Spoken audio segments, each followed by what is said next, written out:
ښه ډاکټر صاحب. ډاکټر صاحب دا دوا صحیح ده؟ ښه دوا در راوړله.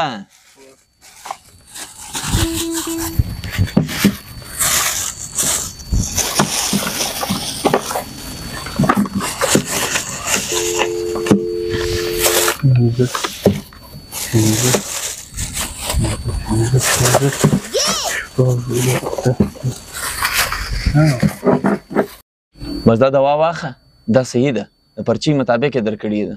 بس 5 وخته به استعمال کې له هر لمانځه سره، مثلا مثال سهار، ماپښین، غرمه، منځګر، ماخوستن، بس دا رنګه به استعمال کې. صحیح ده؟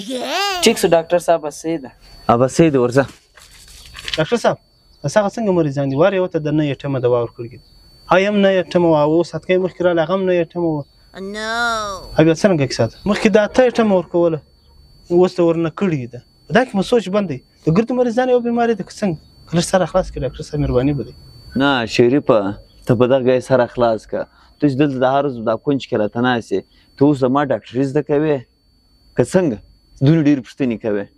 نه ډاکټر صاحب، ډاکټري خو ډېره پوه غواړي، ډېر ماغزه غواړي او ډېر چمونه غواړي. صرف مېره سوچ کې باندې ډاکټر صاحب. ښه نو چې ډاکټري نه زده کوې، نو زما ماغزه څه کوي چې را خرابوې؟ د غونې ماغزه صحیح دي، د یو مریض کار پکېږي، بس د مریضان کار مه ور خرابوه. نه ډاکټر صاحب، دوا یو رنګه ولیکې او ډېر هم ولیکې، په دا کې مو سوچ بند شو. ډاکټران یو او دوه ګولۍ ولیکي، ستا خو بیخي ډېره دوا یې، دا کې مو ډېر سوچ بند. ای وروره، ته زما خیال به ما باندې حقیقت ښکاره کوې. هغه لږ دوا چې ورلیکې، د هغو نو کله علاج بیا کېدی؟ تا دغې معلوم دي؟ هو ډاکټر صاحب، دغه خبره د صحیح ده. دا ستا دوا ده دا رنګه، یا به هغه سړی ګور لځي خوا بیا غږ کېږي، یا به جوړېږي. دا ګی د صحیح دی. نه اوس به ګای سر خلاص وي، ته هوښیار سړی یې.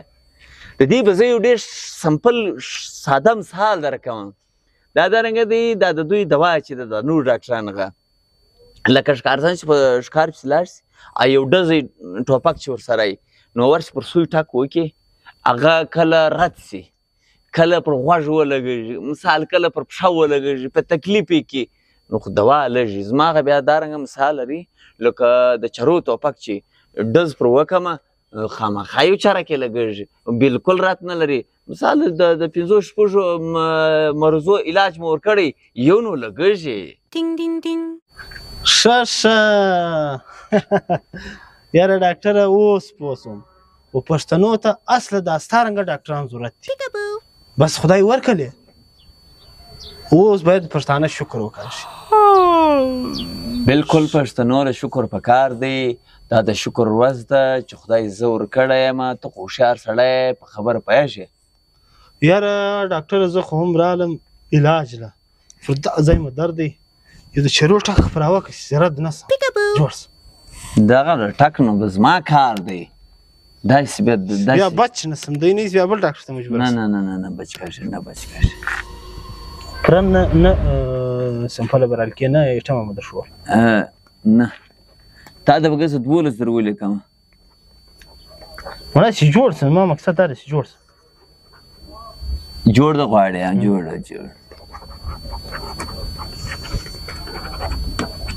بس تا هغه در راوړل هم نه غواړې، پر هغه خوایي اوسه. دی ټک دی، هغه چرې پکښې دي. 5 6 8 ډاکټره یو مانده دی، ګوره دا نه مه کوه. نه باش شاباش.